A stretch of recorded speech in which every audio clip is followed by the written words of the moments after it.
أما بعد فأعوذ بالله من الشيطان الرجيم بسم الله الرحمن الرحيم ولا تجسسوا ولا يغتب بعضكم بعضا أيحب أحدكم أن يأكل لحم أخيه ميتا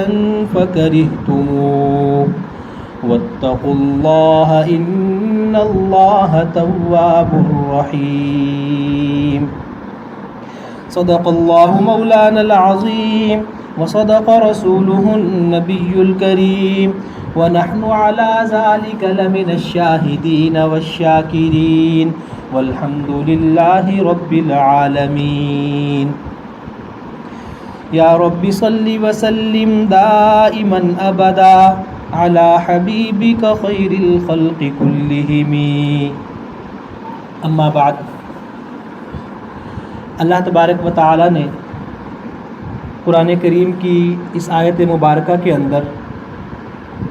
اور اس سے پہلے بھی جو آیات ہیں اور اس کے بعد بھی ہماری ان بہت سی برائیوں کا ذکر کیا ہے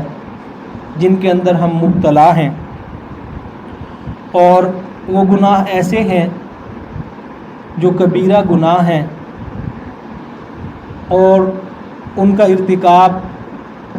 ان کے اندر ابتلا یہ جہنم تک پہنچا دینے والا ہے. تو اس لیے ہمارے لیے یہ بہت ضروری ہے کہ سورہ حجرات کی ان آیات مبارکہ کے اندر جن برائیوں کی طرف ہمیں متوجہ کیا گیا ہے، ہم اپنا جائزہ لے کر اور اپنے گریبان میں جھانک کر یہ دیکھیں کہ آیا یہ گناہ اور یہ برائیاں ہمارے اندر موجود ہیں یا نہیں. اور حقیقت تو یہ ہے کہ ہم میں سے کوئی بھی ان برائیوں سے خالی نہیں ہے، اور یہ گناہ ایسے ہیں جس کے اندر ہم انفرادی طور پر بھی مبتلا ہیں، اور بحیثیت مجموعی اور معاشرے کے اعتبار سے دیکھیں تو وہ بھی ان گناہوں کے اندر بری طریقے سے مبتلا ہے.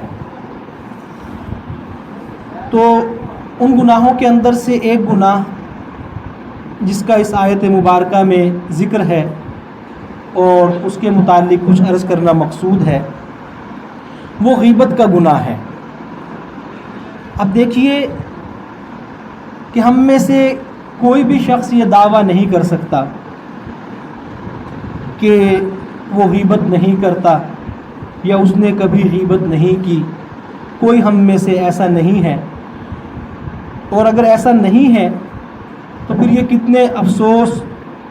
اور کتنے یہ حیرت کا مقام ہے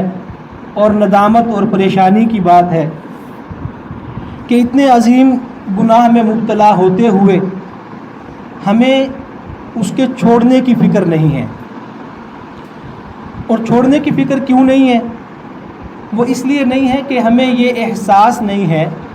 ہمیں یہ شعور اور ادراک نہیں ہے کہ ہم اس گناہ کے اندر مبتلا ہیں.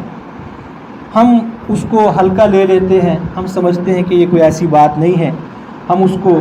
چھوڑ کر آگے چلے جاتے ہیں، اور دن رات پھر اسی مشغلے میں مبتلا ہونے کی وجہ سے ہمارے دل سے، ہمارے ذہن سے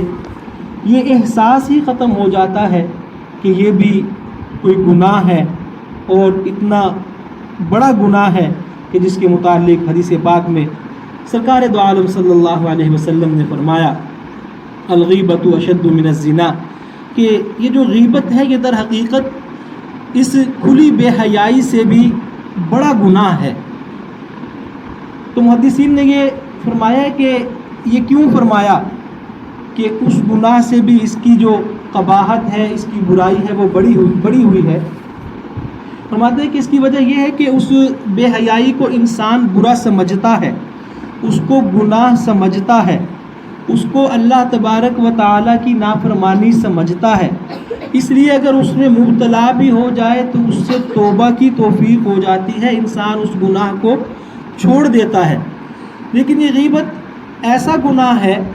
کہ انسان کیونکہ اس کو گناہ سمجھتا نہیں ہے، اس کا اثر اس کی طبیعت پر ہوتا نہیں ہے، وہ یہی سمجھتا ہے کہ یہ